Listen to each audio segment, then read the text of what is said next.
আসসালামু আলাইকুম রহমতুল্লাহ বারাকাত। মুহতারাম উস্তাজ আল্লামা জৈনুল আবেদিন কাদের হুজুরকে মাহফিলের মঞ্চে একটি প্রশ্ন করা হয় এবং হুজুর প্রশ্নের উত্তর যথাযথভাবে দিয়েছেন। চলুন আগে আমরা ভিডিওটি দেখি, কি প্রশ্ন করেছে এবং হুজুর কিভাবে উত্তর দিয়েছেন সেটি দেখি, তারপর আমরা বিস্তারিত আলোচনা করবো ইনশাআল্লাহ। ফরজ নামাজ পড়ার পরে জি দোয়া। জি তো রাসূল পাক সাল্লাল্লাহু আলাইহি সাল্লাম ফরজ নামাজের পরে কি করছে?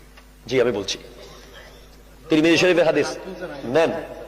আমি বলছি তিরমিজি শরীফের হাদিস নেন। আপনি আমি চ্যালেঞ্জ করতে পারি, কেউ থাকলে আমার সাথে চ্যালেঞ্জ করতে পারেন, অসুবিধা নাই।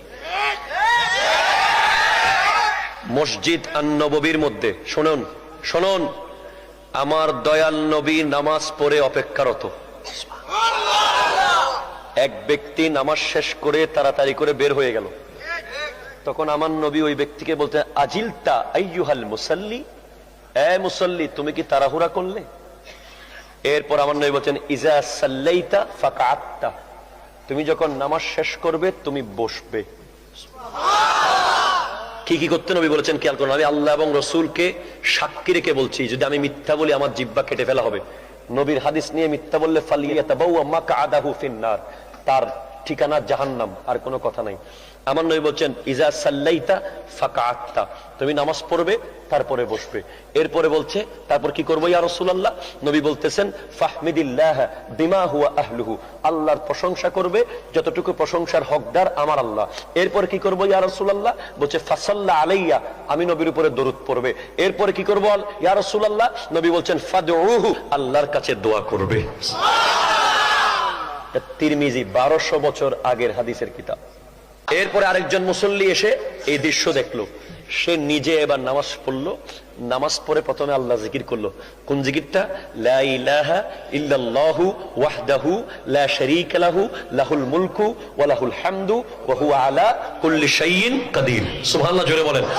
এরপরে নবীর দরুদ পড়লো, আল্লাহুম্মা সাল্লি আলা সাইয়্যিদিনা মাওলানা মুহাম্মাদিন ওয়া আলা আলি সাইয়্যিদিনা মাওলানা মুহাম্মাদিন ওয়া বারিক ওয়া সাল্লিম।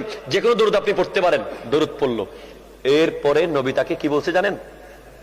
আইয়ুহাল মুসাল্লি উদউ তুজাব, এই মুসাল্লি তুমি এখন দোয়া করো, আল্লাহ কবুল করবে। সম্মানিত দর্শক, আপনারা পুরো ভিডিওটি দেখলেন, যেখানে হুজুরকে প্রশ্ন করা হলো নামাজের শেষে রাসূল করিম সাল্লাল্লাহু আলাইহি ওয়াসাল্লাম দোয়া করতেন কিনা। হুজুর তিরমিজি শরীফের হাদিস থেকে সুন্দর করে প্রশ্ন উত্তর দিয়েছেন, যা অবশ্যই যথাযথ। দেখুন, দোয়া অন্যান্য আমলের মতো ওয়াজিব কিংবা ফরজ আমল নয়। দোয়া হচ্ছে একটি সুন্নত আমল, যা রাসূল করিম সাল্লাল্লাহু আলাইহি ওয়াসাল্লাম প্রতিনিয়ত করতেন এবং আমাদেরকে করার জন্য বলেছেন। হাদিস শরীফে রয়েছে, আদ-দুআউ মুখুল ইবাদত, দোয়া হচ্ছে ইবাদতের মগজ। আল্লাহ পাক আমাদেরকে দোয়া করার তৌফিক দান করুন, যেন আমরা বেশি বেশি দোয়া করে আমাদের মনের আশা আকাঙ্ক্ষা পূরণ করতে পারি, সেই তৌফিক দান করুন। আমিন। আসসালামু আলাইকুম ওয়া রাহমাতুল্লাহি ওয়া বারাকাতুহু।